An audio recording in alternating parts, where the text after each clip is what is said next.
കടൽ കടന്നെത്തിയവർക്ക് കനിവൊരുക്കി ഗാന്ധിഭവൻ. കെനിയയിലെ ബെങ്കാമ സ്വദേശിനികളായ യുവതികൾക്കാണ് ഗാന്ധിഭവൻ അഭയമൊരുക്കിയത്. തൃശൂർ വിയൂർ സെൻട്രൽ ജയിലിലെ വനിതാ സെല്ലിൽ നിന്നും കോടതിയുടെ നിർദ്ദേശപ്രകാരമാണ് ഇവരെ പത്തനാപുരം ഗാന്ധിഭവൻ ഷെൽട്ടർ ഹോമിലേക്ക് മാറ്റിയത്.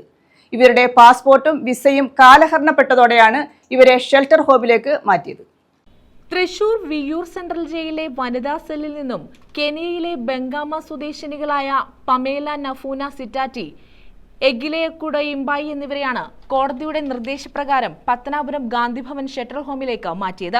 റെസ്റ്റോറന്റ് ബിസിനസ് നടത്തുന്ന പമേലയും മേക്കപ്പ് ആർട്ടിസ്റ്റായ എഗിലെയും കുറച്ചു മാസങ്ങൾക്ക് മുൻപാണ് കൊച്ചി ഇടപ്പള്ളിയിലെത്തിയത്. ഇടപ്പള്ളിയിൽ ഒരു വീട്ടിൽ താമസിച്ച് നാട് ചുറ്റിക്കറങ്ങുന്നതിനിടയിലാണ് ഇവരുടെ പാസ്പോർട്ടും വിസയും കാലഹരണപ്പെട്ടത്. വിസ പുതുക്കുന്നതിനുള്ള കാലതാമസമാണ് ഇപ്പോൾ നേരിടുന്നത്. അതുവരെ ഇവർക്ക് ഗാന്ധിഭവനിൽ താൽക്കാലിക സംരക്ഷണം നൽകാൻ Kalamassery judicial first class magistrate ഉത്തരവിടുകയായിരുന്നു. വിയൂർ വനിതാ ജയിൽ സൂപ്രണ്ടിന്റെ കത്തുമായി എറണാകുളത്തെയും വിയൂരിലെയും പോലീസ് ഉദ്യോഗസ്ഥർ ചേർന്നാണ് കെനിയൻ സ്വദേശിനികളെ പത്തനാപുരം ഗാന്ധിഭവനിലേക്ക് കൊണ്ടുവന്നത്. വിസയുടെ കാലാവധി കഴിഞ്ഞതിനാൽ ഫോറിനേഴ്സ് ആക്ട് പ്രകാരമാണ് ഇവരെ കോടതിയിൽ നിന്ന് ശിക്ഷിച്ച് വിയൂർ ജയിലിൽ പാർപ്പിച്ചത്. അവരുടെ ശിക്ഷയുടെ കാലാവധി കഴിഞ്ഞു. അത് കഴിഞ്ഞതിന് ശേഷം വിടുതൽ ചെയ്യാതെ അവിടെ പാർപ്പിക്കുന്നത് നിയമവിരുദ്ധമായതിനാൽ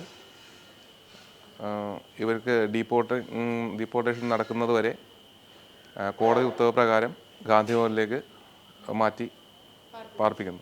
ഗാന്ധിഭവൻ സെക്രട്ടറി പുനലൂർ സോമരാജന്റെ നേതൃത്വത്തിലാണ് ഇരുവരെയും ഏറ്റെടുത്ത് ഷെൽട്ടർ ഹോമിലേക്ക് മാറ്റിയത്. News bureau, Pathanapuram.